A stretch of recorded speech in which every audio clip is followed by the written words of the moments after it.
Today, we're going to explore how the human body masterfully acts like a high-stakes bank, managing two absolutely critical elemental currencies to keep us alive. We usually think of biology as just, cells and tissue, but today we're going to look at it as an intricate, highly tuned economic system. Our bodies are constantly balancing deposits, withdrawals, and emergency reserves of two specific elements, potassium and calcium. Here is our agenda for today. We're covering 1. The Potassium Balancing Act. 2. Danger, high and low potassium. 3. Kidneys, the potassium managers. 4. Calcium, building blocks and signals. 5. Hormones controlling calcium balance. And finally, 6. The secret life of bones. Let's dive right in. Section 1. The Potassium Balancing Act, the electrical currency. To ground this, think about raw potassium metal versus the elemental salt. In its pure raw metal form, potassium is incredibly volatile. Drop it in water and it literally explodes. But your body, it brilliantly takes this element in its ionized salt form and turns it into pure managed electrical potential. We're talking about taking in roughly 50 to 100 millimoles of this a day, just through your food and drinks. Our cells actually act as massive bank vaults for this currency. They're holding on to 6,000 millimoles of potassium on the inside, leaving just a tiny, tightly regulated 80 millimole checking account in the blood outside. The cells are basically hoarding the vast majority of it to keep the extracellular fluid incredibly precise. Get this, a whopping 98% of our total 240 grams of bodily potassium is locked away in these cellular vaults, maintaining a razor-thin safety margin in the bloodstream. Normal serum levels are strictly bound between 3.5 and 5.2 millimoles per liter. This strict segregation is exactly what creates the electrical charge or membrane potential across our cell walls. It's essentially a biological battery, and that battery is what allows your heart to beat and your brain to think. Section 2. Danger, high and low potassium, a life or death margin. So what happens when that extracellular checking account overflows or drains too low? Well, extracellular pH and potassium are inversely coupled. Think of acid in your blood kind of like a flood in a bank lobby. To absorb that flood water, the acid that is, the vault doors swing open. They take in the acid, but they have to kick potassium coins out into the lobby in exchange.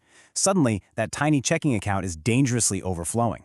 An acidic state pulls potassium out into a dangerous overflow, known as hyperkalemia, while an alkaline state locks it away, causing hypokalemia. If this delicate balance fails, our excitable tissues completely misfire because the electrical currency is totally out of whack. Having too much of it outside the cell actually reduces the electrical gradient, depolarizing the tissue. Surprisingly, whether you have a surplus or a deficit, the warning signs look almost identical: extreme fatigue, severe muscle cramps, and dangerous, life-threatening heart arrhythmias. So how do we treat severe hyperkalemia when levels cross that 6.5 mark? Here's an absolute masterclass in medical hacking. When the blood is overflowing with potassium, ICU doctors use a precise 3-step method to force that currency straight back into the cellular vaults to save the patient. First up, they give IV calcium gluconate.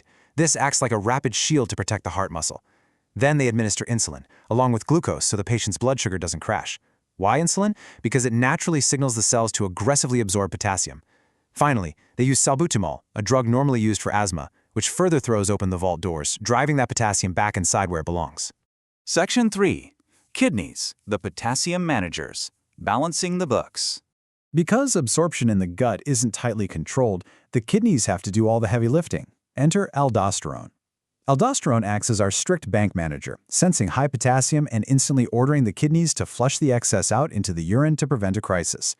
As plasma potassium goes up, aldosterone secretion from the adrenal cortex shoots up, instantly ramping up renal excretion. Now, certain medications, like diuretics, can totally mess with these tellers.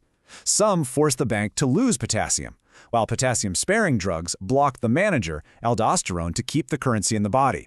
If you take a standard loop diuretic that increases fluid flow, your body washes away too much potassium, and that requires dietary supplements.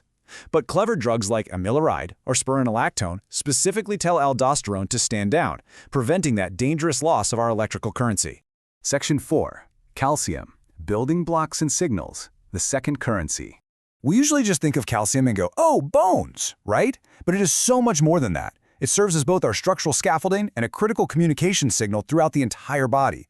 It's actually vital for stopping bleeding, flexing muscles, and allowing our brain cells to talk to each other. When a nerve impulse hits the end of a neuron, it's a rush of calcium that triggers the release of neurotransmitters.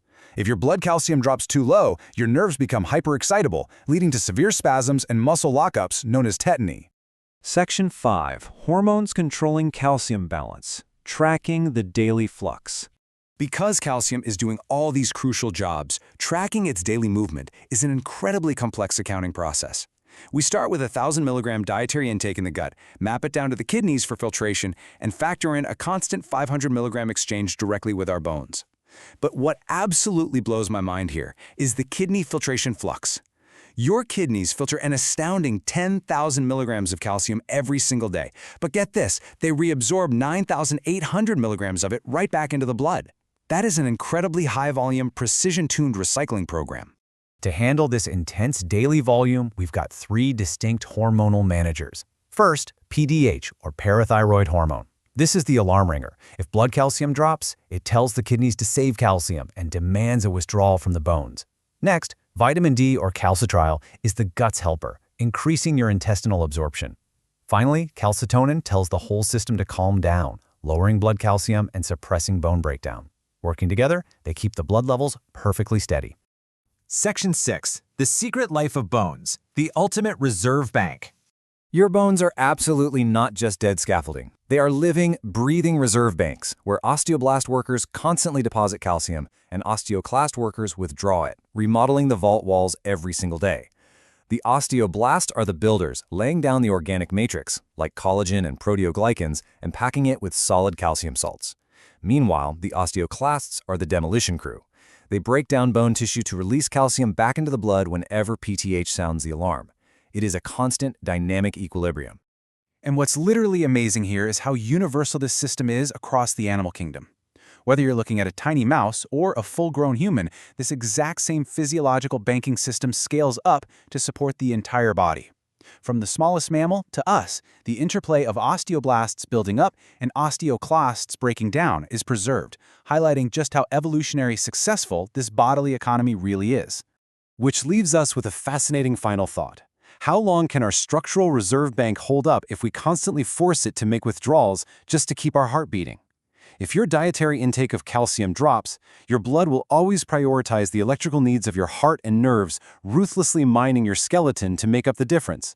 It's an absolute masterclass in biological accounting, ensuring we survive today, even if it borrows against our structural integrity for tomorrow. Thanks so much for exploring the body's elemental economy with me.